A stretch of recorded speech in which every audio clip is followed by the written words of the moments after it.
Good afternoon. Good afternoon. Oh, I like that. I'd like to thank President Matthews for the warm welcome. Thank you all for attending the 2026 George Washington Birthday Convocation celebration at Washington College. I am overjoyed to deliver remarks at an event I used to attend as a student over 20 years ago. I'd like to welcome all of our guests, students, faculty, staff, and everyone that put forth effort to make this celebration happen in beautiful and historic Chestertown, Maryland. My name is Ranger Angela Crenshaw, and I am the proud director of the Maryland Park Service. It's an honor to be here today speaking to you on such an auspicious day. I would like to start my remarks by sharing my ranger journey with you. Then I'll share some words of encouragement to light your path. And then I have a challenge for each of you. And then I'll conclude with gratitude and appreciation. To begin, I'd like to share my education and my ranger journey.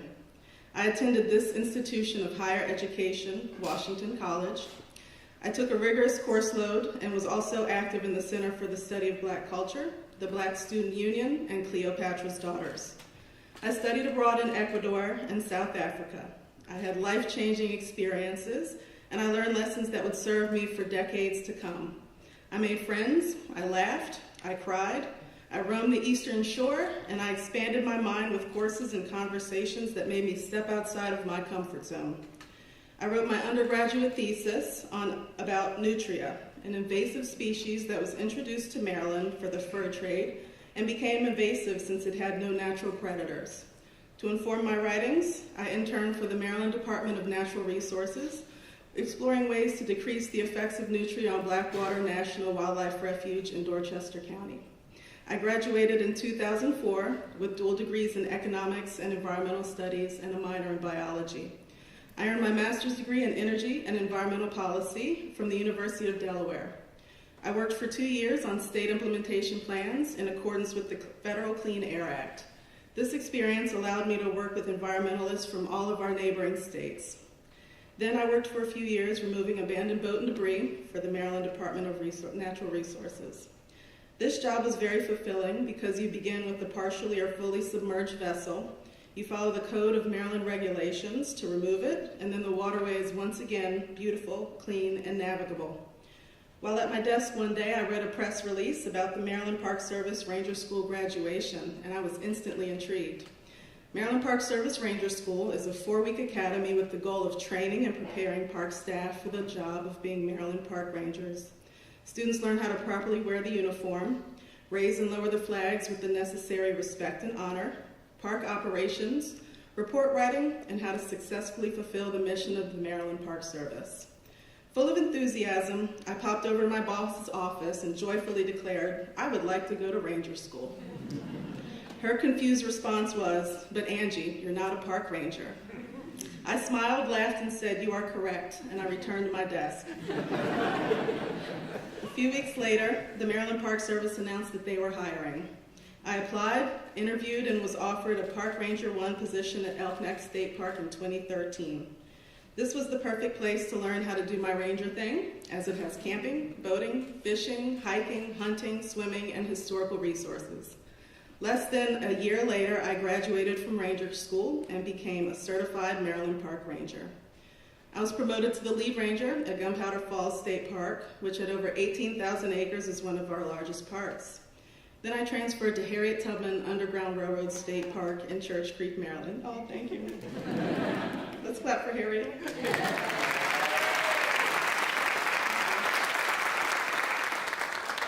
I started the year before the park opened and was honored to assist with the grand opening weekend, where we invited 600 of Harriet's closest fans.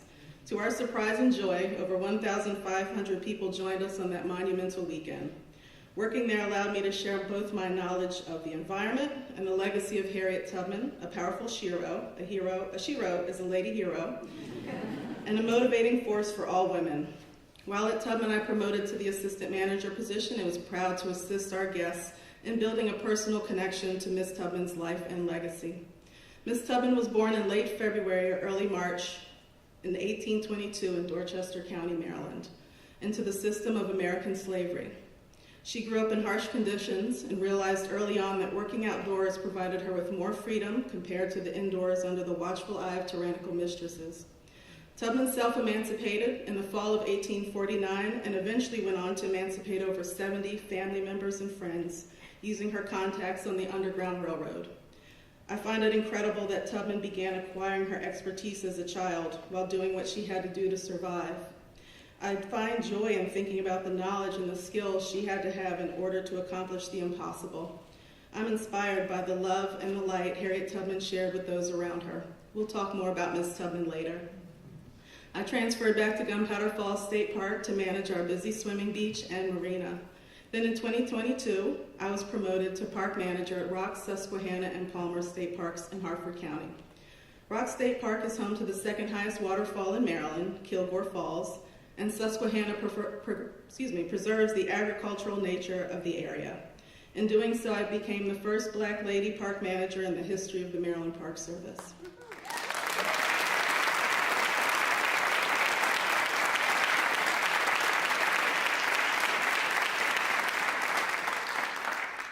In April of 2023, I was appointed the acting director of the Maryland Park Service and was honored to be offered the position full-time in November 2023.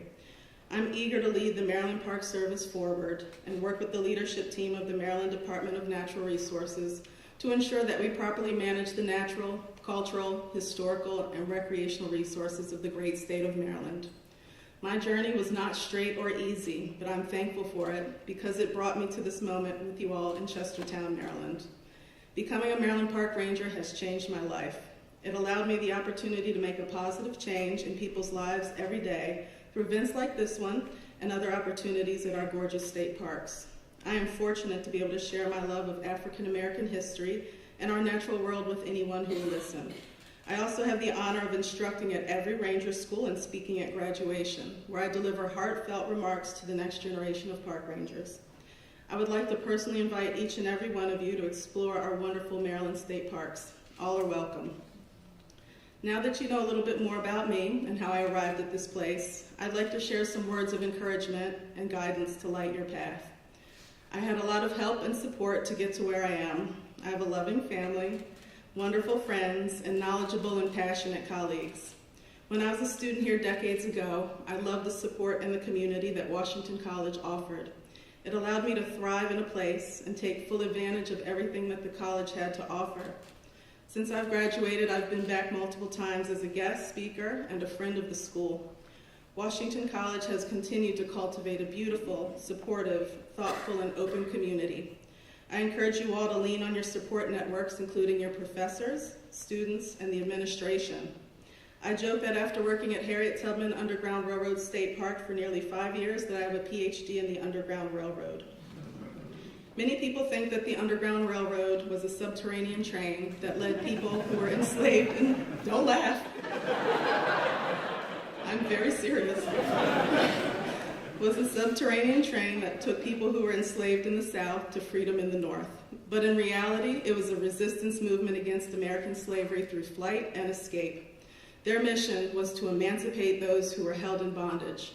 Without the support of the well-coordinated community of people who made up the Underground Railroad, Harriet Tubman would not have been the successful freedom fighter that we look up to today. William Still in Philadelphia, Pennsylvania wrote letters to coordinate the logistics of these dangerous escapes. Thomas Garrett in Bloomington, Delaware provided food, shoes, and clothing and a peaceful place for freedom seekers to rest. Frederick Douglass spoke out both nationally and internationally against American slavery, the horrors of which he knew firsthand. The Reverend Jermaine Logan and his wife Caroline were famous for warmly welcoming runaways to their home in Syracuse, New York, and feeding them, no matter the hour of day or night. They even added extra rooms onto their home so that they could host more freedom seekers. Logan gave fiery sermons about his personal experiences being born into slavery and escaping on horseback. He proudly proclaimed himself to be the king of the Underground Railroad in Syracuse. But this support went both ways. Tubman herself provided aid and support to anyone who needed it. Her most famous quote is, "I was the conductor of the Underground Railroad, and I can say what most conductors can't say. I never ran my train off the tracks, and I never lost a passenger." Amen. She only brought as many people as she could support on her journeys of mercy and freedom. Tubman opened her home in Auburn, New York, to anyone who was in need, including orphans, abused women, and veterans. In 1908, at the age of 86, she achieved her dream of opening the Harriet Tubman Home for Aged and Infirm Negroes. On March 10, 1913, Harriet Tubman passed away at the age of 91 from pneumonia. Before she slipped into a coma, she said her final words, which were those of compassion and love. "I go away to prepare a place for you, so that where I am, you also may be." I am inspired by her acts of selflessness. I am uplifted by her bravery and her humility. I aspire to be as knowledgeable about nature and as caring as she was. Harriet Tubman is one of my guiding lights. She had skills and knowledge, so she shared them and made all of our lives better in ways we cannot imagine. As a Maryland Park Ranger, I lead with my heart forward, just like Ms. Tubman and her team of supporters on the Underground Railroad. If you can, I suggest that you do the same. These are not normal times we are living in, but we have demonstrated over many years that we are more than capable of dealing with uncertainty and overcoming adversity.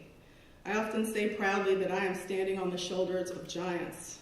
I acknowledge that I drink from wells that I did not dig.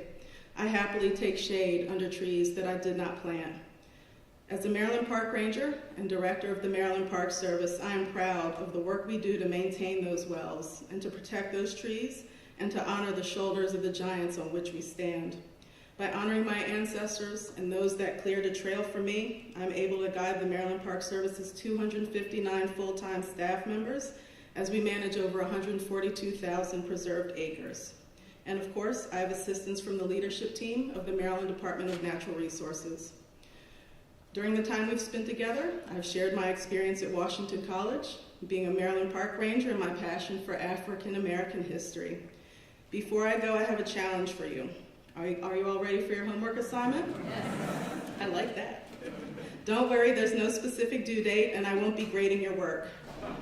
This job is demanding and at times draining. The way I refill my cup is by studying the history of those who came before us.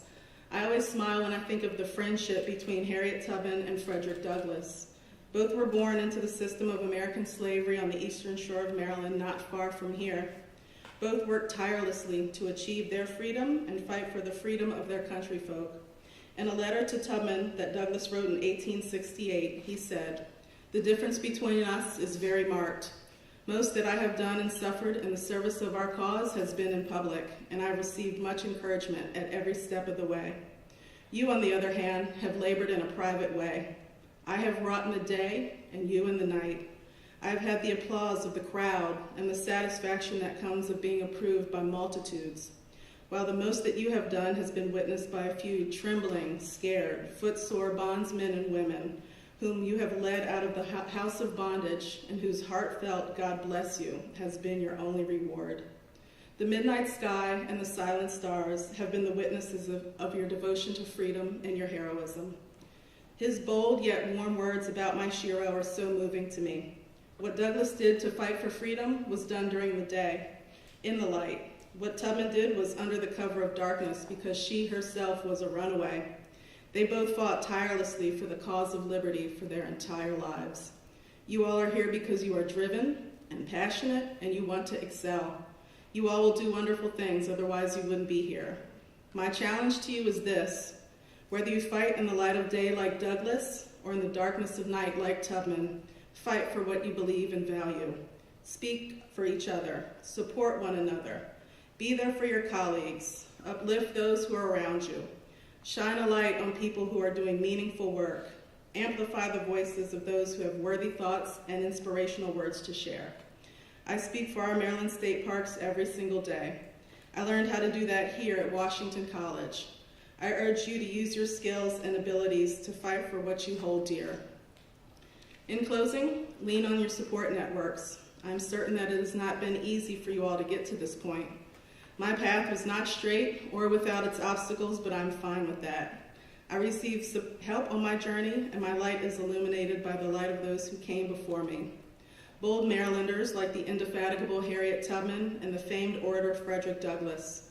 Through them, I lead with service, compassion, and fidelity. I hope my words and experiences and the history that I've shared today have spoken to you. I would like to thank you all for being here today and for your time, attention, and your energy. I would also like to thank Dr. Brian Matthews, the president of Washington College, for inviting me here to speak today. It is not lost on me that you invited an African-American woman who has studied American slavery for years to speak at an event to honor George Washington, a man who himself chartered this first college in the new nation and also owned people.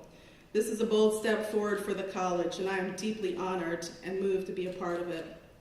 Thank you to each and every one of you for the honor of allowing me to be the director of your Maryland State Parks. Please know that I am always at your service. Thank you from the bottom of my Ranger heart.